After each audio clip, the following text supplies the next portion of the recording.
नमस्कार दोस्तों, आपका एक बार फिर से स्वागत है सागर शक्ति ज्ञान चैनल में। दोस्तों, आज हम आपको बताएंगे कि चुप रहने में आपका कितना फायदा है। ज्यादा बोलिएगा तो लोग आपका बिल्कुल भी इज्जत नहीं करेगा, लोग आपका बातों को नहीं मानेगा, और हमेशा चुप रहेंगे तो आपका बहुत ही ज्यादा वैल्यू बढ़ जाती है। तो गौतम बुद्ध की कहानी के माध्यम से आज हम आपको बताएंगे मौन की शक्ति क्या होती है। तो दोस्तों, अगर आप हमारे चैनल में नए आए हैं तो चैनल को सब्सक्राइब जरूर कर दें। चलिए बढ़ाते हैं कहानी की ओर। दोस्तों, हमारे जीवन में सबसे बड़ी समस्या क्या है ये कि हम दूसरों को बदलने में लगे रहते हैं, लेकिन खुद को बदलने की कोशिश नहीं करते। हम हमेशा शिकायत करते रहते हैं, वह ऐसा क्यों कर रहा है, वह वैसा क्यों बोल रही है, लेकिन कभी यह नहीं सोचते कि शायद हमारी अपनी आदतें और व्यवहार ही समस्याओं का असली कारण है। क्या आपने कभी सोचा है कि अनावश्यक बोलना, बिना सोचे समझे बात करना या हर वक्त अपनी बात मनवाने की कोशिश करना हमारे जीवन की शांति को कैसे छीन लेता है? शब्दों में बड़ी ताकत होती है। जो लोग मौन रहना जानते हैं वे लोग अपने भीतर के असीम शक्तियों को समझ पाते हैं। गौतम बुद्ध के अनुसार मौन की शक्ति इतनी ज्यादा है कि वह हमारे अंदर के तनाव, चिंता और भय को खत्म कर देता है और लोगों के बीच हमें एक होशियार और आकर्षित मनुष्य बना देता है। आज मैं आपको एक ऐसी कहानी सुनाने जा रहा हूं जो ना सिर्फ आपके जीवन को बदल सकती है, बल्कि आपको यह भी सिखाएगी कि मौन का असली अर्थ क्या है। मौन का मतलब सिर्फ चुप रहना नहीं है। मौन का मतलब है अपने भीतर शांति और संतुलन को पाना। गौतम बुद्ध ने कहा है, मौन से बड़ा कोई उत्तर नहीं होता और शांति से बड़ा कोई सुख नहीं होता। तो आइए इस खूबसूरत कहानी के माध्यम से जानें कि कैसे मौन और समझदारी से बोले गए शब्द हमारे जीवन को शांतिपूर्ण और खुशहाल बना सकते हैं। तो चलिए कहानी शुरू करते हैं। राजेश की पत्नी बहुत बोलती थी और वह उसके ज्यादा बोलने से बहुत परेशान था। राजेश को पता चला कि जंगल में एक महात्मा आए हुए हैं। वह अपनी पत्नी को उनके पास लेकर जाता है और कहता है कि हे महात्मा, कृपा करके आप इसे समझाइए, ये बहुत बोलती है। मेरे मना करने के बाद भी दिन भर इसका मुंह चलता ही रहता है। मैं इसे इतना समझाता हूं कि कम बोला कर, चुप रहना सीख, लेकिन नहीं, और हर बार इसकी वजह से अनबन होती है। महात्मा मुस्कुराए और बोले, मैं तुम्हें एक कहानी की मदद से समझाता हूं। मेरे गुरु का एक शिष्य था जो बहुत बोलता था। वह हर समय इधर उधर की बातें करता था और कभी शांत नहीं रहता था। जब वह दान लेने के लिए जाता तो हर घर से एक नई कहानी लेकर आता और आश्रम के दूसरे शिष्यों को सुनाता, और एक शिष्य की दूसरे से बुरा करता, चुगली करता और दूसरों के सामने अच्छा बनने का प्रयास करता, और खुद के मुंह से ही खुद की तारीफ करता रहता। और वह हमेशा खुद को गुरु के सामने सबसे बुद्धिमान और उत्तम साबित करने का प्रयास करता। वह खुद को सब शिष्यों से अलग और श्रेष्ठ मानता था। उसका कहना था कि मैं एक अमीर घर का बालक हूं। अगर मैं चाहता तो एक आरामदायक और सुविधाओं से भरा जीवन जी सकता था, लेकिन मैं वह सब त्याग कर यहां आ गया क्योंकि मुझे खोज करना है, खुद को जानना है, जीवन को जानना है। एक दिन गुरु ने आश्रम के सभी शिष्यों को बुलाकर कहा, आप सभी को अगले 1 महीने के लिए कोई ना कोई संकल्प लेना होगा। इससे आपकी संकल्प शक्ति मजबूत होगी और आप में आत्मशक्ति का संचार होगा। आप सभी अपने सामर्थ्य के अनुसार कोई भी संकल्प ले सकते हैं, और यदि 1 महीने से पूर्व आप में से जिसका भी संकल्प टूट जाएगा तो वह अपनी पुरानी दिनचर्या में वापस आ सके। सभी शिष्यों ने अपनी शक्ति के अनुसार संकल्प लिए और गुरु को अपने अपने संकल्प के बारे में बताकर वहां से चले गए। लेकिन वह शिष्य जो खुद को सबसे अलग दिखाना चाहता था, वह सीधे गुरु की कुटिया में पहुंच गया और बोला, मैं कोई छोटा मोटा संकल्प नहीं लेना चाहता, बल्कि खुद की ही जैसे एक महान संकल्प लेना चाहता हूं। कृपया आप ही बताएं, मुझे क्या संकल्प लेना चाहिए? उसकी यह बात सुनकर गुरु मुस्कुरा बोले, क्या तुम मेरे द्वारा दिए गए संकल्प को पूरा कर पाओगे? क्या तुम्हारे लिए उसे पूरा करना संभव होगा? शायद नहीं, वह तुम्हारे लिए संभव नहीं। तुम उसे पूरा नहीं कर पाओगे, इसीलिए तुम खुद ही कोई संकल्प ढूंढो। शिष्य ने कहा, नहीं गुरुदेव, आप जो भी संकल्प मुझे देंगे मैं जरूर उसे पूरा करूंगा। गुरु ने कहा, ठीक है, तो तुम अगले 1 महीने तक चुप रहो, मुंह से एक शब्द भी नहीं निकालो, यही है तुम्हारा सत्संकल्प। शिष्य ने कहा, गुरुदेव, यह भी कोई संकल्प है? यह तो बहुत ही आसान है। आप कोई दूसरा संकल्प दीजिए जो मेरी योग्यता के बराबर हो। गुरु ने कहा, पहले तो तुम इस संकल्प को तो पूरा करके दिखाओ। शिष्य ने गुरु की बात मान ली और वह उसी समय चुप हो गया और पलटकर कुटिया से बाहर चला गया। उसे चुप रहना बहुत आसान लग रहा था। उसने एक दिन तो जैसे तैसे चुप रहकर काट लिया, लेकिन दूसरे दिन से उसके मन में ना बोलने का बोझ बढ़ने लगा, और तीसरे दिन उसे भारीपन महसूस होने लगा, और चौथे दिन उसके अंदर एक अजीब सी बेचैनी होने लगी। क्योंकि आसपास आश्रम के सभी शिष्य एक दूसरे से बातें कर रहे थे। वह भी अपना पक्ष उनके सामने रखना चाहता था, उनकी बोलती बंद कर देना चाहता था, लेकिन उसका संकल्प बीच में आ रहा था। इसीलिए वह पूरे दिन सिर्फ आंखें बनाता। इसी तरीके से कुछ दिन और बीते और वह शिष्य बीमार हो गया। उसका सिर फटा जा रहा था, उसका खाने पीने तक का मन नहीं था, वह सिर्फ बोलना चाहता था। वह गुरु के पास गया और उनके सामने बैठकर लिखकर उन्हें बताया, गुरुदेव, मैं बोलना चाहता हूं, बिना बोले मुझे सांस नहीं आ रही है, मेरा दम घुटता जा रहा है, मैं अंदर ही अंदर पागल हुआ जा रहा हूं, मैं क्या करूं, संकल्प जाने दो। यह पढ़कर गुरु मुस्कुराए और बोले, जो अपने संकल्प को पूरा कर लेता है वह अपनी आंतरिक शक्ति को बढ़ाता है, और जो अपनी आंतरिक शक्ति को बढ़ा लेता है वह समाज और जागृति की राह पर आगे बढ़ जाता है। संकल्प का लेना भी तुम्हारे हाथ में था और इसे जाने देना भी तुम्हारे हाथ में है। तुम्हारे बहुत से भाई अपने संकल्प को त्याग कर अपनी पुरानी दिनचर्या पर वापस आ चुके हैं। अगर तुमसे नहीं हो पा रहा तो तुम भी संकल्प त्याग कर अपनी पुरानी दिनचर्या पर वापस जा सकते हो।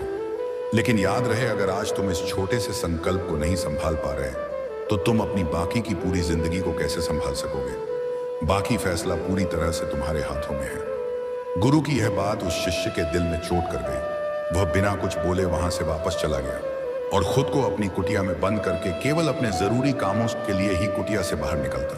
वह बाकी सारे समय कुटिया के अंदर ही बैठा रहा। 15 दिन बीत चुके थे और आज आश्रम के लगभग सभी शिष्यों का संकल्प अब तक टूट चुका था, लेकिन उसका संकल्प अभी भी जारी था। संकल्प लेने के बाद से अब तक उसने एक शब्द भी नहीं बोला था। सारा आश्रम हैरान था कि इतना बोलने वाला इंसान चुप कैसे हो गया। और कुछ दिन बीतने के बाद वह दोबारा अपने गुरु के पास गया और लिखकर बताया कि गुरुदेव, मैं बाहर से तो चुप हूं, लेकिन मेरे भीतर बहुत सारी आवाजें हैं, बहुत सी चीख पुकार और शिकायतें हैं। मेरे अंदर मेरा मन तरह तरह के प्रश्न पूछे। मैं बाहर से जितना मौन हूं, भीतर से उतने ही शोर शराबे से भरा हुआ हूं। क्या इस तरह से मेरा संकल्प अभी भी है? गुरु ने कहा, हाँ, तुम्हारा संकल्प अभी भी जारी है, लेकिन जब तक लोगों की यह आवाजें तुम्हारे कानों में आ रही हैं, तुम्हारा मन बोलता ही रहेगा, क्योंकि इसे तो आदत है। तुम भले ही बाहर से चुप रहो, लेकिन तुम अंदर ही अंदर बोलते रहोगे। तुम्हें इन बातों से, इन आवाजों से दूर जाना चाहिए। गुरु को प्रणाम कर वहां से चला जाता है और सुबह होते ही जंगल की तरफ चला जाता है। कई दिन बीत जाते हैं और संकल्प का समय भी पूरा हो जाता है, लेकिन शिष्य लौट कर नहीं आता। आश्रम में सभी को भय था कि कहीं जंगली जानवर ने उसे ना खा लिया हो। इस बीच उसे ढूंढने की बहुत कोशिश की गई, लेकिन वह कहीं नहीं मिला। गुरु भाइयों ने मान लिया था कि जंगली जानवरों ने उसे अपना शिकार बना लिया है, लेकिन गुरु को ऐसा नहीं लगता था। एक दिन आश्रम का एक अन्य शिष्य गुरु के पास आया और बोला, गुरुदेव, हमारे उस अधिक बोलने वाले भाई के साथ क्या हुआ होगा? क्या जानवर ने उसे मार दिया होगा? गुरु ने कहा, हो सकता है कि जानवरों ने उसे अपना शिकार बना लिया हो, लेकिन उसके ना लौटने की एक दूसरी वजह भी हो सकती है। शायद उसे वह मिल गया है जिसके लिए वह गया था। फिर शिष्य ने पूछा, गुरुदेव, क्या ज्यादा बोलना इतना हानिकारक होता है? गुरु ने बोला, हाँ, इंसान के जीवन के बहुत सारे दुखों में से एक दुख यह भी है कि वह कभी चुप नहीं रह सकता। हमेशा कुछ ना कुछ बोलता ही रहता है। सिर्फ हमारे बोलने के कारण हमारे आधे से ज्यादा दुख पैदा होते हैं। हम में से कोई भी चुप नहीं रहना चाहता। हम बस सामने वाले को सुना देना चाहते हैं। जो भी हमारे मन में है सब निकाल कर उसके मन में बैठा देना चाहते हैं। उसे समझा देना चाहते हैं कि देख, तू गलत है और मैं सही। इस तरीके से सुनने और सुनाने का यह काम जिंदगी भर चलता रहता है। लेकिन इस नासमझी में हम अपना समय, अपना जीवन, अपनी समझ और सबसे महत्वपूर्ण अपना कीमती पल गवा देते हैं। लेकिन इसके बदले हमें मिलता क्या है? कुछ नहीं, सब व्यर्थ और बर्बाद हो जाता है। शिष्य ने पूछा, तो फिर इसका समाधान क्या है? गुरु ने कहा, पूरी जागरूकता के साथ अपने विचारों को देखना, यही एकमात्र तरीका है। सारी मान समस्याओं का वर्तमान में रहकर चिंतन करना, पूरी जागरूकता के साथ अपना काम करना जिंदगी में कमाल का बदलाव ला देता है। उसके बाद वह शिष्य गुरु से अपने प्रश्नों का उत्तर पाकर उनको प्रणाम करके वहां से चला गया। उस शिष्य को आश्रम से गए कई महीने का समय बीत चुका था, लेकिन उसकी कोई खबर नहीं आई थी। अब तक तो सभी उसके वापस लौटने की उम्मीद छोड़ चुके थे, लेकिन एक दिन वह आश्रम लौट आता है। पर अब वो वह नहीं था जो यहां से गया था। वह कुछ और ही बनकर वापस आया था। उसके अंदर एक गजब का बदलाव महसूस किया जा सकता था। उसके चेहरे पर एक गजब का ठहराव और आंखों में बनी शांति थी। आश्रम में आते ही सभी गुरु भाइयों ने उसे चारों तरफ से घेर लिया और बातें करने लग गए। वह भी अपने गुरु भाइयों से बातें करने लगा। उससे बात करने वाले सभी ने यह अनुभव किया कि अब वह पहले जैसा उतावला और बातूनी नहीं रह गया था। उसके मुंह से एक एक शब्द बहुत ही सुलझे हुए और मधुरता के साथ निकल रहे थे। कुछ देर तक गुरु भाइयों से बात करने के बाद वह सीधा गुरु की तरफ चला गया। उसने गुरु के चरण छुए और कहा, गुरुदेव, क्या मैं अब भी मौन हूं? क्या अब भी मेरा संकल्प जारी है? गुरु ने कुछ देर तक शिष्य की आंखों में बहुत ध्यान से देखा और कहा, हाँ, तुम अब भी मौन हो। तुम्हारे मुंह से एक भी शब्द निकल नहीं रहा और तुम्हारा संकल्प अभी भी जारी है। शिष्य ने कहा, गुरुदेव, जब मैं आश्रम से गया तो मैं मुंह से तो चुप था, लेकिन मेरे अंदर बहुत सी आवाजें थी, मन में बहुत से प्रश्न थे और वह बंद नहीं हो रहे थे। तो मैं जंगल में चला गया इस उम्मीद से कि वहां मुझे शांति मिलेगी और मेरे मन की बकबक कम हो जाएगी। लेकिन मैं जितना एकांत में जाता गया, मेरे अंदर की आवाज उतनी ही तेज होती गई। मेरे भीतर की पुरानी से पुरानी आवाज मुझे सुनाई देने लगी। तब जाकर मैंने महसूस किया कि मैं कितना गलत कर रहा था। जब मैं अपने परिवार वालों, दोस्तों को और गुरु भाइयों को बुरा भला कहता था, तो उस समय मुझे लगता था कि मैं सही कह रहा हूँ। जब मैं गुरु भाइयों की एक दूसरे से चुगली करता था और उनका मजाक बनाता, तब भी मुझे यही लगता था कि मैं उनसे बेहतर हूं और मैं सही कर रहा हूं। लेकिन उस दिन मैंने पहली बार महसूस किया कि मैं कितना गलत बोलता था। काफी दिनों तक ये आवाजें या शिकायतें मेरे अंदर चलती रहीं, लेकिन धीरे धीरे करके एक दिन ये सारी आवाजें मेरे अंदर से समाप्त हो गई। अब मैं भीतर से भी मौन हो गया। उस घने जंगल में बाहर से कोई बोलने वाला नहीं था और भीतर कोई आवाज बची ही नहीं थी। और मैं उस दिन पहली बार मौन का सही अर्थ समझा। मेरे चारों तरफ बहुत शांति थी। हालांकि अभी भी कुछ आवाजें आ रही थीं जो पहले भी आती थी, लेकिन मैं उन्हें सुन नहीं पाता था। बस वह सभी आवाजें मुझे स्पष्ट रूप से सुनाई दे रही थी। हवा के चलने की आवाज, पक्षियों के चहक की आवाज और पानी के बहने की आवाज। यह सभी आवाजें मैंने पहली बार पूरे होश में सुनी। अपने चारों तरफ इतनी शांत मैंने पहले कभी महसूस नहीं की थी। तो इस शांति को भंग करने के लिए मैंने पहली बार अपने मुंह से कोई शब्द निकाला। मैं चिल्लाया, हे ईश्वर, यह कैसी शांति है? सभी कुछ इतना शांत क्यों है? ऐसा क्या हो गया? लेकिन मेरे चिल्लाने के बाद भी शांति भंग नहीं हुई। सब कुछ पहले जितना ही शांत था, बाहर भी और भीतर भी। हे गुरुदेव, मैंने अपने गुरु भाइयों से बात की। मैंने आपसे बात की। मैं बोल रहा हूं, मैं चल रहा हूं, मैं सब कुछ देख रहा हूं, लेकिन मैं अपने भीतर एकदम एकांत में हूं, मौन में हूं, भीड़ में होता हूं, तब भी भीतर से एकांत में होता हूं। जब मैं खुद में भी शोर करना चाहता हूं, तब भी एकांत में ही होता हूं। अब सब दिखाई देने लगा है, सब सुनाई देने लगा है। गुरु ने कहा, जब तक हम बाहर की तरफ बोलते रहेंगे, भीतर अशांति ही रहेगी। लेकिन जिस दिन हम भीतर की तरफ घूम जाएंगे, तब हमारे मुंह से कुछ भी निकलेगा। हम शांत ही रहेंगे। दुनिया में जितनी भी बुराइयां हैं, ज्यादातर हमारे बोलने से ही उत्पन्न होती हैं, क्योंकि हम चुप रहना नहीं चाहते। जितनी जरूरत है उससे कहीं ज्यादा हम बोलते हैं। हम सामने वाले को सुनना नहीं चाहते, बल्कि उसकी बोलती बंद कर देना चाहते हैं। उसे समझा देना चाहते हैं कि मैं कौन हूं, मैं क्या कर सकता हूं। और यही हमारी जिंदगी का मकसद बनकर रह जाता है। हमारी सारी ऊर्जा व्यर्थ के बोलने में बर्बाद होती रहती है। ऐसे ही समाज में लोगों का जीवन दुखों से भर जाता है, जो हमेशा एक दूसरे को सुनाने में लगे रहते हैं। कभी एक दूसरे को सुनना नहीं चाहते, समझना नहीं चाहते, और चुप रहना तो उन्होंने कभी सीखा ही नहीं, क्योंकि चुप रहना उन्हें छोटा महसूस करवाता है। दुनिया की सभी अन्न बन का कारण हमारा बोलना ही है। इसीलिए हमें सिर्फ उतना ही बोलना चाहिए जितना जरूरी हो, क्योंकि व्यर्थ का बोलना ऊर्जा को नष्ट करना है, और यह बोलना ही हमें कभी अपने भीतर की ओर लौटने नहीं देता। पर यदि अपने भीतर के संसार की ओर जाना है, तो इस मुंह को बंद ही रखना चाहिए। इसीलिए जितने भी बुद्ध हुए, आत्मज्ञानी हुए, वह सभी एकांत की ओर भागे, ताकि उन्हें ज्यादा ना बोलना हो, ज्यादा सुनना ना हो। वह एकांत में रहे और शांत रहे, इसीलिए आसानी से भीतर की यात्रा कर पाए।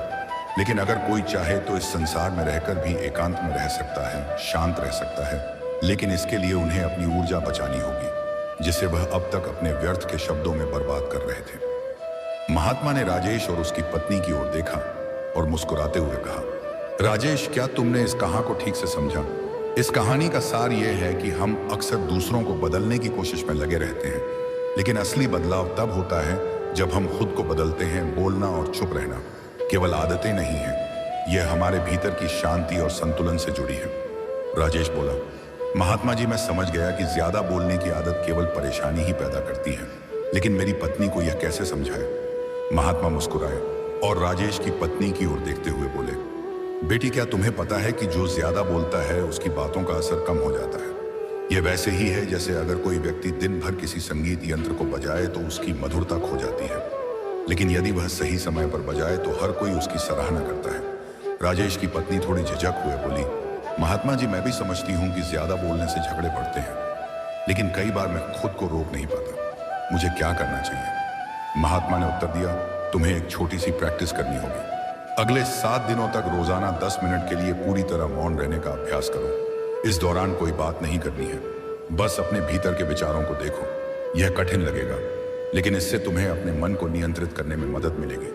फिर उन्होंने राजेश की ओर देखा और कहा, और तुम्हारा काम होगा कि तुम उसे टोकने या शिकवा करने के बजाय उसकी इस प्रैक्टिस में उसका साथ दो।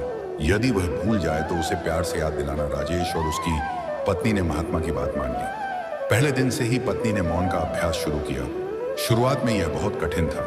उसका मन तरह तरह के विचारों से भरा रहता था, लेकिन धीरे धीरे वह इन विचारों को देखने और उन्हें जाने देने लगी। राजेश ने भी महसूस किया कि जब पत्नी चुप रहती थी तो घर में शांति बनी रहती थी। इस बीच उसने खुद भी कम बोलने और शिकायत ना करने की कोशिश की।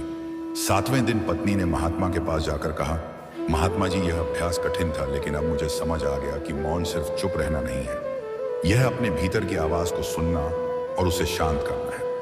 मैंने महसूस किया कि मेरे मन की अशांति ही मुझे ज्यादा बोलने पर मजबूर करती थी। अब मैं ज्यादा शांत महसूस कर रही हूँ। महात्मा ने 2 को आशीर्वाद देते हुए कहा, बेटी, तुमने एक बड़ा सबक सीखा है।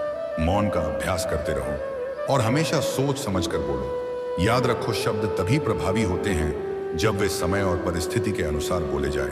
और राजेश, तुम्हारे लिए यह महत्वपूर्ण है कि अपनी पत्नी के प्रयासों को समझो और उसे प्रोत्साहित करो। एक अच्छा रिश्ता वह होता है जिसमें दोनों एक दूसरे को समझने और सुधारने में मदद करें। इसके बाद राजेश और उसकी पत्नी ने महात्मा का धन्यवाद किया और घर लौट आए। कुछ ही महीनों में उनके जीवन में बड़ा बदलाव आया। अब पत्नी सोच समझकर बोलती और राजेश उसकी भावनाओं को बेहतर तरीके से समझने लगा।